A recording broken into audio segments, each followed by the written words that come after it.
Bwana Yesu asifiwe. Mimi wanashangaa bwana, nikisikia mdada ameitwa ghetto na mkaka, alafu anaenda akiwa anategemea hatafanya kitu chochote. Yani unapigiwa simu, bwana njoo, unajibeba huyo, unaenda kwenye akili yako, unategemea utafanya chochote. Unavyoingia tofauti na unavyotoka. Ukitoka unaanza kusema wanaume wote ni mbwa. Sasa wanaume wote hawajakuita ghetto, mpendwa mtu wa Mungu. Unavyoitwa nyumbani kwa kijana wa kiume, tegemea lolote linaweza kukupata. Kijana wa kiume ambaye sio kaka yako, sio baba yako, sio anko wako, sio binamu, lolote linaweza kukupata. Sasa huo ujasiri wa kutoka na kwenda, lazima ujitafakari kabla hujaanza kulaumu watu, na kuita watu majina mabaya, majina ya wanyama, na kuja kuita watu. Koma kabisa, koma. Wanaume ni kaka zetu, ni baba zetu, ni wachungaji wetu. Kwa hiyo ukisema wanaume wote ni mbwa, unatukosea. Hata mimi unanikosea. Kwa hiyo una ndugu fulani kwenye Biblia, Samueli wa pili 13 pale. Kulikuwa kuna ndugu fulani pale, kulikuwa kuna Amnon, lakini kulikuwa kuna binti anaitwa Tamari. Amnoni akamzinikia dada yake. Umeona? Ndio kama kuna huyo kijana anakuzimia ila anaogopa kukuambia, ila anawashikaji. Huwa anawaambia, bwana yule dem bwana mimi namuelewa namna gani fulani hivi, mazingira yanafeli na kuaje. Na huyu Amnoni alikuwa na mshikaji wake. Mshikaji wake anaitwa Yonadabu, akamvutia waya Yonadabu. Oya mwanangu, huyu dem aisee, kuna namna fulani hivi sielewi na kuaje. Sasa yule jamaa naye alikuwa mpumbavu, rafiki yake. Kuna mtu ni rafiki wa wapumbavu, ambaye huyo rafiki wa wapumbavu pia ni rafiki yako.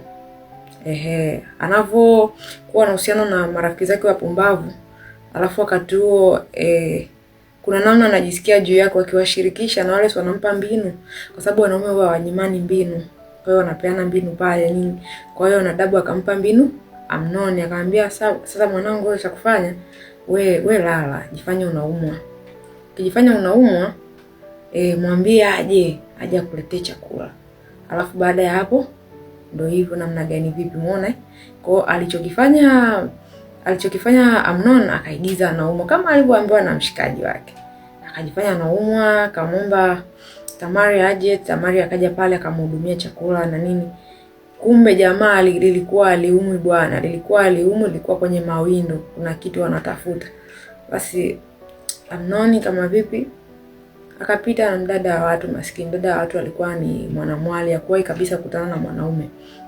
Na baada ya pale Biblia inasema kwamba akamchukia machukio makuu. Yaani alimchukia machukio makuu kuliko ule upendo aliokuwa anampenda mwanzo. Na hicho ndio kinachoenda kukuta mabinti wengi. Anaenda ghetto, kisha cha kutokea pale mwanaume atakwambia tu nisamee, ni shetani alinipitia, lakini kutokea hapo unakuta mwanaume hakuhitaji tena. Anakuchukia machukio makuu. Hiki tu kwanza leo nimekupa story kwenye Biblia kwamba iliwahi kutokea kitu kama hicho. Kwa hiyo lazima uwe makini sana na mazingira unayoenda. Mtu amekuita ghetto, amekwambia anaumwa, ana mama yake, ana dada zake, ana ndugu zake, ana shangazi zake, ana marafiki zake. Kama unaenda kwa sababu una huruma, mama huruma, nenda. Ulikuwa una expect chochote kutokea, lakini kitakacho kukuta, usilaumu watu. Usianze kuwapa wanaume majina ambayo Mungu hakuwapa. Usianze kutukania wanaume za watu. Wanaume wote ni mbwa, sio wote, ni huyo mmoja aliyekudanganya. Mtu wa Mungu, kuwa makini sana na mazingira ambayo unajihusisha nao. Unapokuwa na watu wa jinsia tofauti au watu, sasa ukikuta watu ambao bado hawana Mungu, hata wenye Mungu pia, kuna wakati kuna mtu mwili unamshinda, anaweza kufanya chochote. Unamwamini, ni mtu wa kanisani, ni mchungaji, anakuita ghetto au mahali pa maficho, unaenda na unaamini utafanya chochote. Ukifanya chochote unakuja unashangaa. Usishangae, ni kawaida, kwa sababu umejipeleka. Kuwa tu tayari kwa chochote, mtu wa Mungu. Kwa hiyo ninakusii tu kwamba hakikisha haukai kwenye maficho, ukai mahali ambapo mko peke yenu na mtu wa jinsia tofauti, kwa sababu nyie miili yenu sio chuma. Miili yenu ni nyama hizo, na hisia. Unaweza kufanya chochote na hisia huwa haitumii akili.